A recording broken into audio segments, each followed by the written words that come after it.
ज़िमनी election में साबित हुआ पंजाब के अवाम का एतमाद इमरान खान पर है। ज़िमनी इलेक्शन में तातुल इस बात का सबूत है कि हुकूमत राह फरार इख्तियार कर रही है। ज़िमनी इंतखाबात में ताख़ीर पर शाह महमूद कुरैशी का रद्द-ए-अमल। फैसल जावेद बोले, ज़िमनी इलेक्शन का इल्तिवा ये साबित करता है कि हुकूमत डर कर भाग रही है।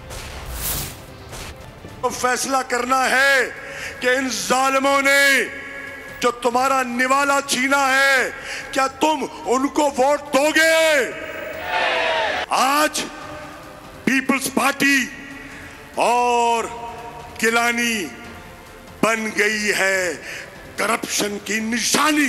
जब 2/3 अक्सरियत बनेगी तो तब जनूबी पंजाब को सूबे की शक्ल मिलेगी।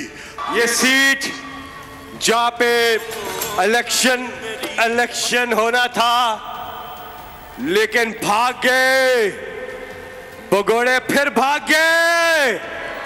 कप्तान की मकबूलियत को देखते हुए और जिस तरह से ये कौम इमरान खान के साथ खड़ी है, उसको देखते हुए मैदान से भाग गए हैं। अगर आपको ये वीडियो पसंद आई है तो लाइक पर क्लिक करें।